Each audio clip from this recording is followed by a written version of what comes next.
Indonesia telah melaksanakan misi kemanusiaan di Gaza, Palestina melalui Satgas Garuda Merah Putih II. Namun apakah peranan dari Indonesia ini sudah cukup untuk mendorong perdamaian? Kami akan langsung membahasnya bersama sejumlah narasumber yang sudah hadir bersama kami. Sudah ada Ibu Susi Sri Supardi S. Sudarman yang merupakan pakar hubungan internasional dari Universitas Indonesia.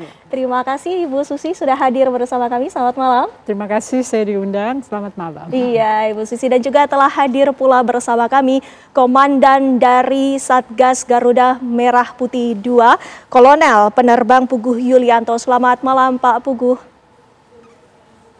Selamat malam Mbak, terima kasih. Ya, dan bersama kami pula telah hadir reporter TV One yang ikut serta dalam misi kemanusiaan bersama Satgas Garuda Merah Putih II, Fahrial Nugraha, yang nanti akan menjelaskan bagaimana pengalaman Anda ya Fahrial.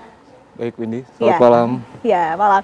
Dan pemirsa, kita langsung tanyakan kepada Pak Puguh terlebih dahulu. Indonesia telah melaksanakan misi kemanusiaan dengan memberikan bantuan logistik untuk warga Gaza, Palestina. Pak Puguh, bisa diceritakan apa saja yang telah dilakukan oleh Satgas Garuda Merah Putih II selama berada di Yordania, Pak Puguh?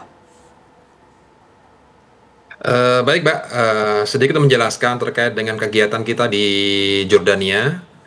Pada saat kita diperintah untuk berangkat oleh Bapak Presiden melaksanakan misi airdrop selama kurang lebih dari mulai tanggal 13 waktu itu berangkat sampai dengan kita selesai di Jordania tanggal 31. Ada beberapa hal yang sudah kita laksanakan. Yang pertama, kita melaksanakan tugas dengan sesuai dengan perintah, yaitu melaksanakan airdrop logistik yang dilaksanakan oleh dua pesawat C-130 Hercules yang saat itu berangkat yang pertama Mbak ya, walaupun kedua nanti yang disusul yang pesawat ketiga. Nah, pada saat di Jordania kita bergabung dengan apa yang disebut di situ Solidarity Path Operation atau operasi bersama terkait dengan misi kemanusiaan yang diinisiasi oleh pemerintah Jordan pada saat itu. Utamanya ada Jordan Air Force. Kita bergabung di sana melaksanakan misi bantuan kemanusiaan yang sudah terkoordinir dengan baik oleh Jordan Air Force. Selama kita berada di Jordania, kita telah melaksanakan penerbangan sesuai dengan perencanaan hari per hari. Kita waktu itu mendapatkan kurang lebih 16 sortir penerbangan, dan setiap harinya kita bisa melaksanakan 2 kali penerbangan pada setiap harinya, dan alhamdulillah kita pada saat itu bisa memberikan secara optimal sejumlah 91,4 ton yang bisa kita upayakan untuk kita melaksanakan penerjunan di Gaza. Itu di situ berupa bahan makanan, kemudian obat-obatan, dan tentunya semua itu tidak lepas dari bantuan beberapa pihak yang bergabung dalam kegiatan Satgas Garuda Merah Putih ini. Di antaranya mungkin ada dari Kementerian Luar Negeri, kemudian Kementerian Pertahanan, tentunya yang paling utama Mabes TNI juga, dan tentunya ada rekan-rekan dari media, salah satunya Mas Fahrial yang bergabung dengan kita. Kita sepakat di sana melaksanakan satu tugas yang mana yang sudah kita sampaikan tadi, bahwasanya kita melaksanakan bisa mendelivery kurang lebih 91,4 ton. Itu yang bisa kita upayakan secara maksimal, Mbak. Sekian. Baik Pak Puguh, Bu Susi, ini kita sama-sama sudah mendengarkan bahwa bantuan telah diberikan ini melalui Satgas Garuda Merah Putih. Ini adalah perintah dari Presiden. Ini artinya Indonesia berkomitmen untuk mendukung dan juga membantu warga Gaza, Palestina. Upaya diplomasi juga telah diberikan sampai dengan saat ini. Apakah ini merupakan sebuah peranan yang penting bagi Indonesia dalam membantu warga Gaza, Palestina menurut Anda? Penting, cuman tidak terlalu efektif ya. Dalam artian sebagai negara yang belum punya kekuasaan yang cukup bisa melobi negara-negara untuk menghantam Israel atau men-challenge Amerika Serikat, tentunya ini adalah satu jalan yang paling mudah untuk dijalankan oleh Indonesia, yaitu humanitarian diplomacy. Tetapi sebetulnya kalau kita lebih stabil, lebih kuat, mungkin kita lebih berpengaruh ya di dunia internasional. Itu masih harus dijajaki. Sebab ini kita berhadapan dengan pemerintahan Amerika yang sudah sangat tidak mau mendengarkan kalangan lain, dan Netanyahu yang mengaitkan diri dengan kebijakan Donald Trump untuk membuat Riviera di Gaza. Akhirnya yang menjadi korban adalah negara-negara yang tidak punya kuasa untuk melawan satu kekuatan adidaya yang bersiteguh untuk melakukan pembelaan terhadap Israel. Tapi langkah-langkah yang sudah dilakukan yakni melalui humanitarian diplomasi, yakni aksi solidaritas untuk warga Gaza Palestina, bagaimana menurut Anda? Kalau airdrop susah. Sebenarnya Menteri Luar Negeri kita sudah meminta untuk land access, tapi nggak diberikan ya. Jadi akhirnya airdrop adalah satu-satunya jalan. Padahal itu seperti kalau dikatakan oleh surat kabar, dibilang seperti membuang makanan ke anjing gitu loh ya, dari atas dan nggak kelihatan orangnya. Tapi what can we do? Dalam artian nanti bertemu dengan Donald Trump, saya ingin tahu Pak Prabowo akan menyinggung hal ini apa tidak. Bantuan melalui airdrop ini tentunya berbeda karena ini adalah bantuan logistik yang kemudian dilepaskan atau diterjunkan dari udara. Fahrial, kita juga ketahui bagaimana pengalaman Anda juga ikut dalam misi kemanusiaan ini. Tentunya pesawat yang digunakan untuk menerjunkan bantuan ini berbeda dengan pesawat komersial. Bisa Anda ceritakan apa yang menjadi pembeda dari pesawat Hercules C-130 itu? Sebelumnya dapat saya ceritakan dari awal gitu, ketika memang awal penugasan yang diberikan dari kantor kepada saya ialah penugasan untuk ke Gaza. Walaupun di saat itu belum diketahui operasinya seperti apa, giat apa yang akan dilakukan di Gaza. Sampai saya ingat itu pada tanggal 11, di tanggal 11 malam sekitar pukul 7:30, informasi saya dapat dari kantor. Dan ketika itu memang belum bahasa kita di-spill gitu apa yang akan dilakukan di Gaza, sampai akhirnya tiba di rumah pukul 9:30 malam, baru dari pihak Kemhan ada yang menghubungi. Kalau di malam itu juga harus mengantar atau memberikan paspor untuk pengurusan visa. Artinya semua berjalan begitu cepat.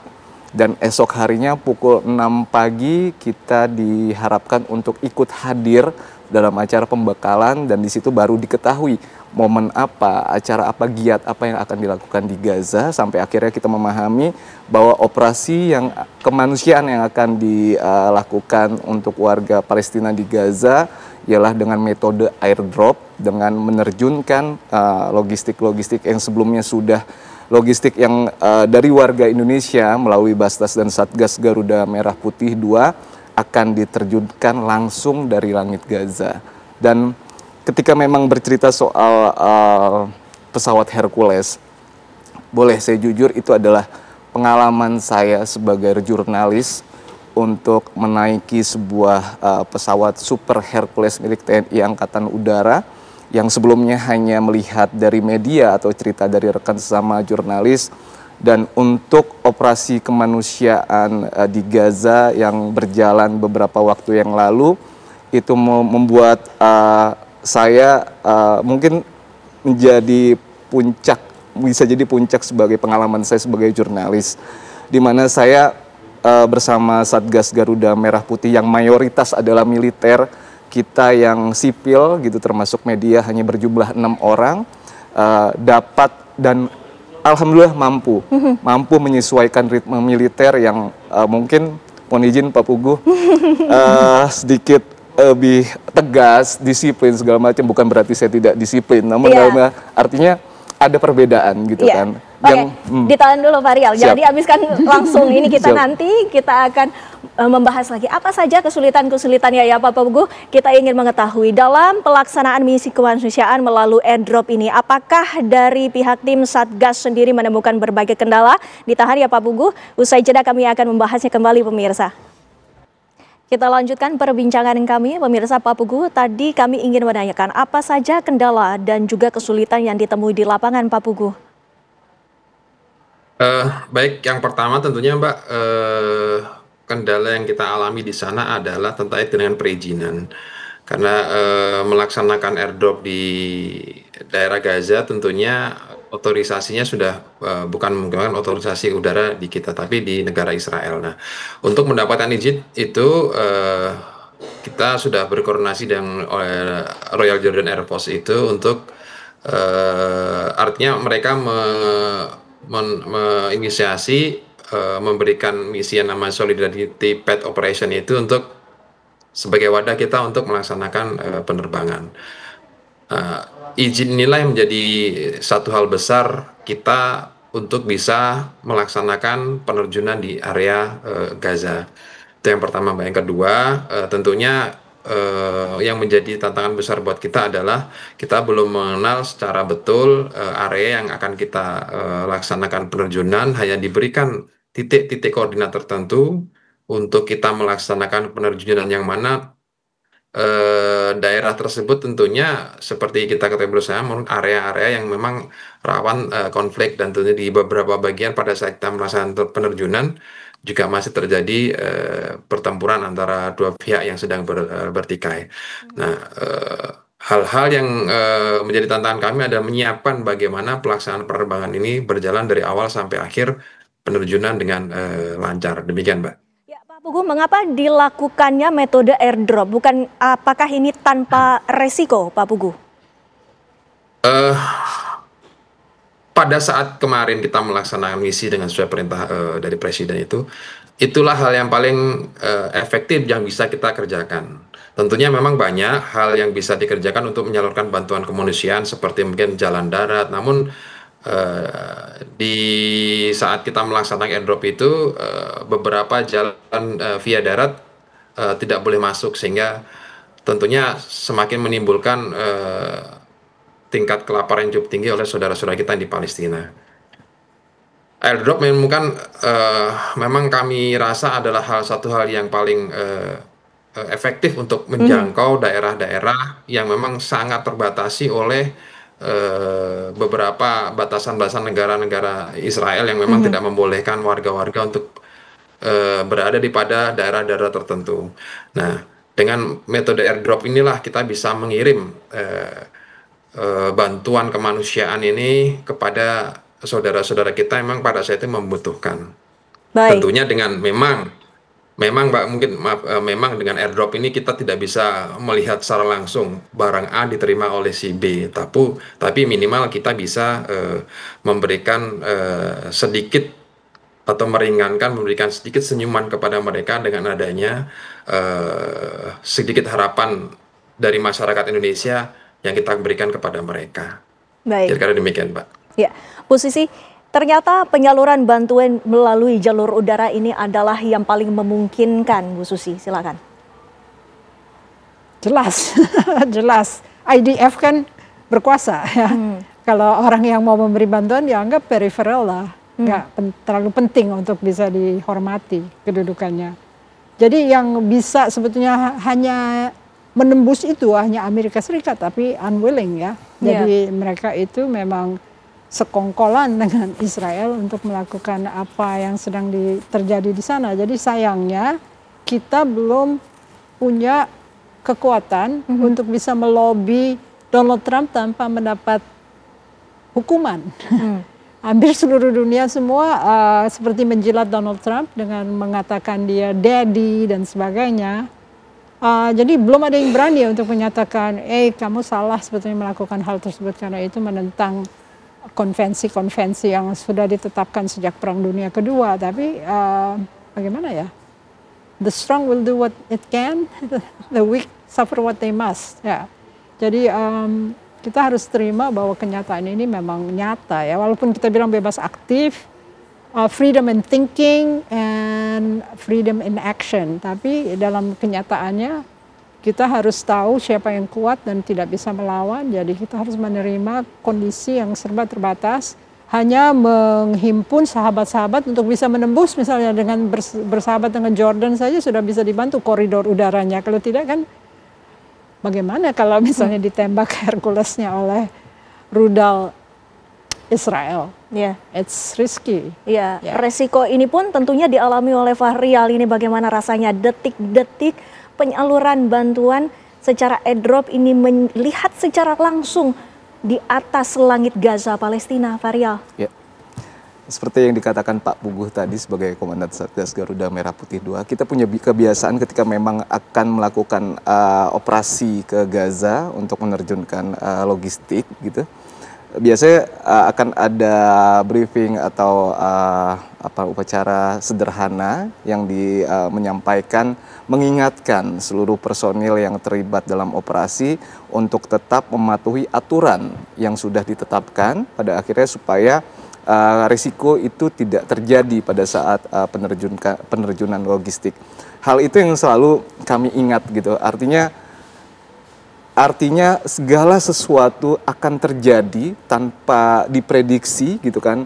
Sesuatunya akan terjadi dengan seketika, dengan hitungan waktu yang tidak jelas gitu. Pada saat melakukan penerbangan atau pada saat pintu pesawat, pintu Hercules dibuka, logistik diterjunkan, kemungkinan bakal tetap ada, kemungkinan terjadi. Pintu dibuka dan bantuan diterjunkan, bagaimana itu perasaan Anda?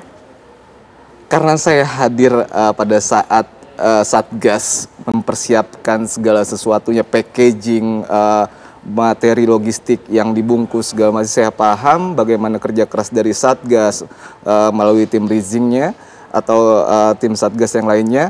Ketika memang terlibat langsung diberi kesempatan untuk ikut hadir di pesawat Hercules pada saat berada di langit Gaza, pintu belakang Hercules dibuka, aba-aba dari pilot menyatakan bahwa logistik akan segera diterjunkan. Di situ tidak bisa digambarkan secara jelas buat saya, artinya itu sebuah momen emosional bagi semua personil, bagi semua anggota Satgas yang ikut hadir di dalam Hercules. Ketika pintu mulai dibuka, aba-aba sudah diberitahu, aba-aba sudah dikabarkan, kita bersiap. Saat itu terjun, saat logistik satu persatu terjun, disitulah momen yang mungkin buat saya sebagai perwakilan media atau sipil yang terlibat di situ adalah puncak yang tidak bisa saya lupakan sampai kapanpun. Kita paham saudara kita di Palestina sangat membutuhkan logistik atau bantuan makanan dari siapapun, tapi Indonesia bisa hadir melalui metode airdrop langsung dari langit Gaza. Kalau memang bisa saya ceritakan sedikit, sebelum itu diterjunkan saya sempat melihat ke jendela pesawat gitu kan. Bagaimana saya bisa melihat langsung situasi dan keadaan di daratan Gaza yang mungkin ada sebelumnya bekas atau kumpulan asap tebal atau wilayah-wilayah yang mungkin baru ada situasi yang ketegangan di situ segala macam. Saya melihat langsung sampai akhirnya ketika memang satu persatu logistik itu jatuh ke daratan Gaza dan ketika kembali ke belakang menghadap pesawat Hercules, di situ karena ada bendera merah putih besar berkibar. Saya sangat bangga menjadi warga Indonesia dan saya sangat bangga ketika Indonesia menyatakan komitmennya untuk selalu mendukung warga Palestina. Saya berharap konsistensi ini terus dijaga oleh Indonesia sampai akhirnya dapat sedikit mengurangi kepedihan dan luka saudara-saudara kita di Palestina. Ya. Gitu. Karena kita hanya melihat di layar kaca, di sini pun kita juga ikut bersedih dan juga sangat menyayat hati. Anak-anak bahkan harus berebutan makanan. Ya. Anda melihat sendiri dari sana. Ada momen ketika operasi sudah berjalan beberapa hari, kami mendapatkan potongan video dari relawan Basnas di sana yang menggambarkan ketika terdapat momen bantuan kemanusiaan melalui airdrop itu jatuh ke langit Gaza dan begitu banyak warga Gaza yang memperebutkan atau sukacita mereka mendapatkan bantuan tersebut, dan yang dibuka itu adalah memang benar dari Indonesia. Dan setelah sebelum juga sempat diteliti lebih jauh kalau apakah ini benar merupakan bantuan dari Indonesia, dan ternyata clear itu setelah hitung dari jumlah payung bantuan logistik yang dibuka oleh warga Gaza itu adalah milik Indonesia yang diterjunkan langsung oleh Satgas Garuda Merah Putih 2. Itu momen yang mungkin salah satu momen yang tidak bisa saya lupakan. Karena saya tahu, saya paham gimana kesulitan atau pekerjaan tanpa lelah yang dilakukan oleh Satgas Garuda Merah Putih di wilayah konflik. Walaupun kita memang menerbangkan dari Jordania, tapi ketika kita terbang dari Jordania menuju langit Gaza, segala sesuatu mungkin terjadi. Indonesia secara totalitas menerjunkan personil-personil terbaiknya, memberikan alutsista terbaiknya untuk dapat terbang hingga ke langit Gaza dan menerjunkan bantuan logistik yang mungkin buat kita tidak seberapa. Tapi kita tahu kelaparan yang mereka terima itu sangat berharga buat mereka. Itu yang mungkin yang salah satu hal yang buat saya sampai saat ini, saya mungkin tidak bisa menahan segala sesuatunya.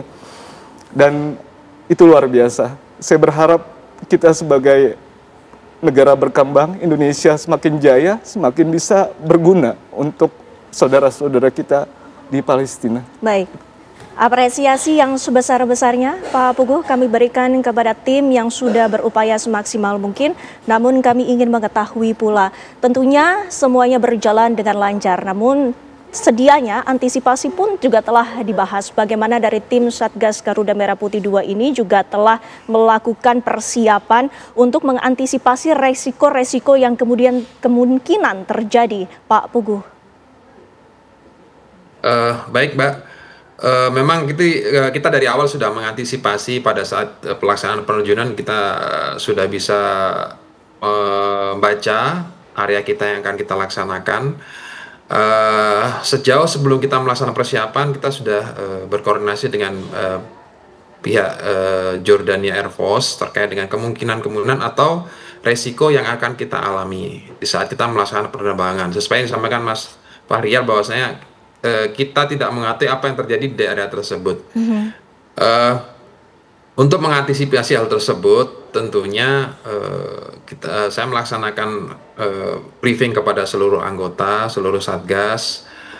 Kita melaksanakan sesuai dengan perintah atau prosedur yang telah diberikan oleh Jordania Air Force, karena mereka sudah meyakinkan dan memberikan semacam garansi lah bahwasanya itu memang dijamin mereka untuk aman. Beberapa prosedur juga sudah mereka laksanakan, tentunya seperti contoh bagaimana proses penerjunan yang telah mereka laksanakan, dan ini sangat memberikan rasa aman dan mungkin semacam pencegahan lah buat kita semua bahwasanya kira-kira apa yang kita laksanakan itu seluruhnya adalah aman. Demikian, Mbak. Baik, Bu Susi, perlukah Indonesia melakukan langkah-langkah yang lebih tegas lagi agar bantuan kemanusiaan ini bisa disalurkan dari berbagai jalur? Bu Susi, ditahan dulu jawabannya ya Bu Susi, kami harus jeda sejenak. Usai jeda, pemirsa, kami masih akan kembali.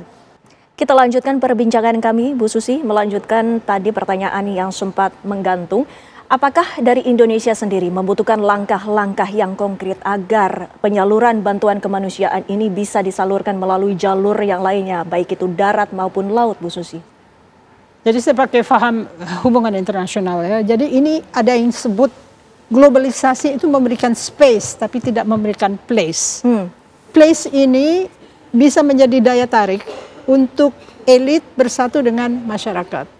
Karena hanya dengan persatuan antara elit pemerintahan dengan rakyatnya, orang lain akan respectful, akan lebih respect kepada apa yang kita lakukan di tatanan internasional. Kalau kita masih belum memoros dengan rakyat dan rakyat tidak bersama, kayaknya kurang komunikasi atau kurang outreach. Dalam artian rakyat tidak bersama?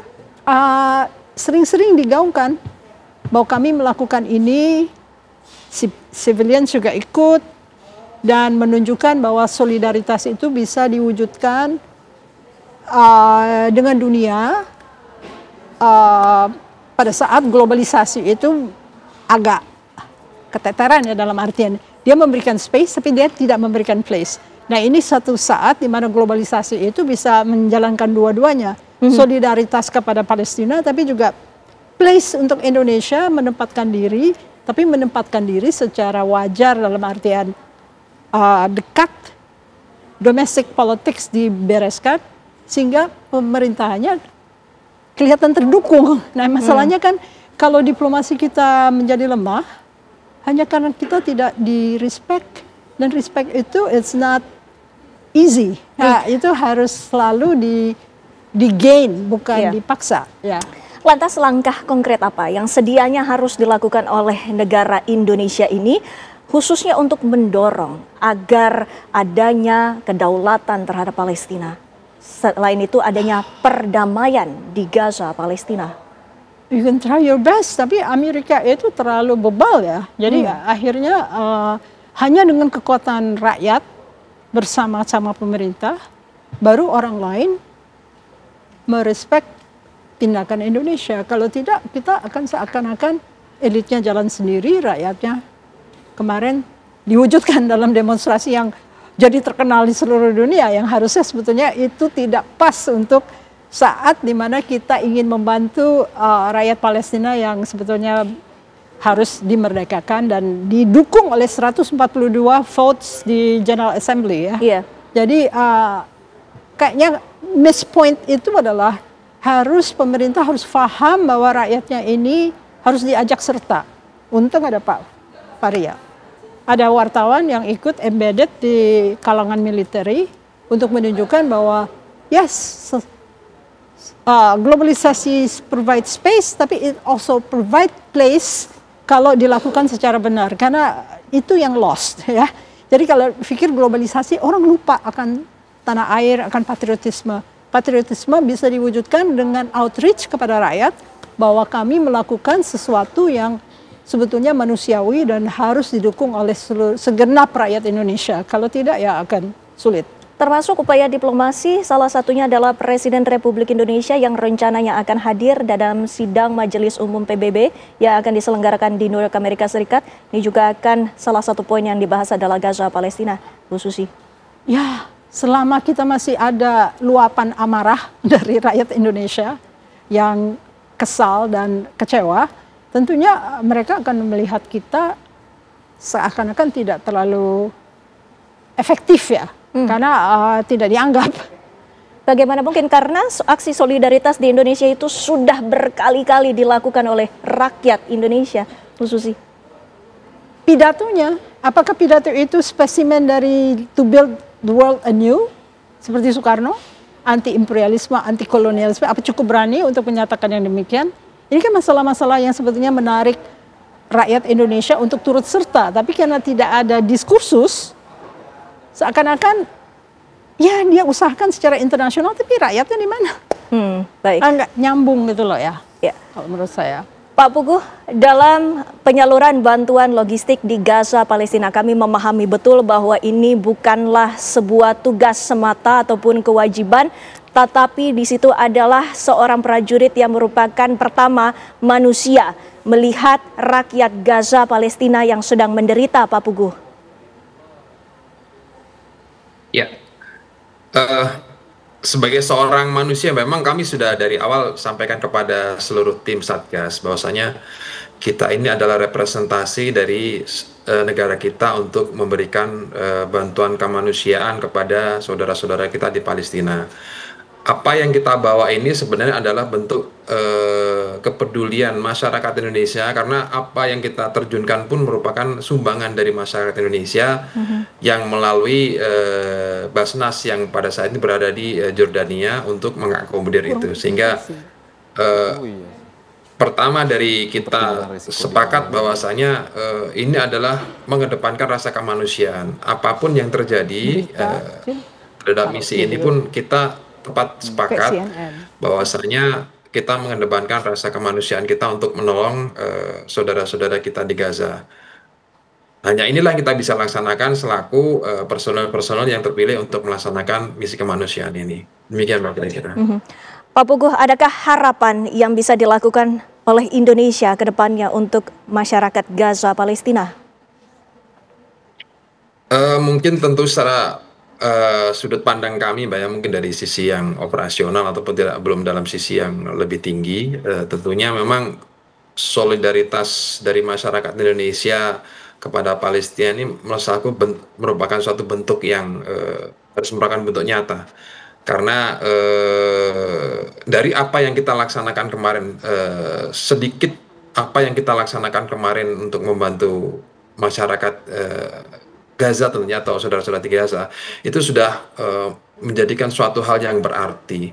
Nah, harapan saya mungkin dari saya pribadi ataupun Satgas memang akan ada hal-hal semacam ini yang lebih besar, artinya mungkin bantuan-bantuan yang memang bisa disalurkan tidak hanya melalui airdrop tetapi dalam bentuk lain, mungkin dalam bentuk-bentuk yang memang seperti bantuan secara politik atau dan sebagainya, negosiasi dan sebagainya, ataupun ya tentunya yang secara nyata yang seperti kita laksanakan kemarin. Karena jujur menurut kami, teman-teman juga yang di Satgas, ini adalah suatu hal yang sangat-sangat berarti buat mereka untuk atau pada posisi saat ini. Baik. Begitu, Mbak. Baik. Dan mungkin Bu Susi, kami ingin mengetahui rekomendasi apa yang bisa diberikan singkat saja kepada Indonesia agar peran dari Indonesia itu tidak lagi dipandang sebelah mata. Singkat saja Bu Susi. Diskursus mengajak patriotisme, menunjukkan kerjasama TNI dengan cita-cita rakyat Indonesia tentunya nyambung, karena itu sebetulnya kenyataan yang hampir hampa ya dalam patriotisme Indonesia saat ini, Pak Puguh. Mungkin saya anak tentara juga, jadi nggak apa-apa bilang begini ya. Ya. Oh, iya. Jadi itu aja, diskursusnya kurang untuk patriotic movement, untuk mobilisasi rakyat supaya melihat bahwa ya tentara juga melakukan sesuatu, tapi itu sesuai dengan apa yang keinginan rakyat Indonesia, itu nggak kelihatan. Kalau Indonesia secara satu keseluruhan? Harus didiskursuskan, harus rajin menelusuri pulau-pulau yang 17.000 itu. Karena itu mungkin wartawan bisa membantu, makanya embeddedness of journalists di kalangan military it's a good solution. It's a good solution. Jadi seperti perang Irak dulu kan? Baik. Tentara mengikut sertakan mass media untuk ikut serta dan untuk menulis dan mengabarkan apa yang sedang terjadi. Baik. Baik, terima kasih Bu Susi. Terima kasih juga Pak Puguh. Pak Rial juga terima kasih sudah hadir waktunya bersama kami di Apa Kabar Indonesia Malam. Selamat malam Bapak Ibu, sehat selalu.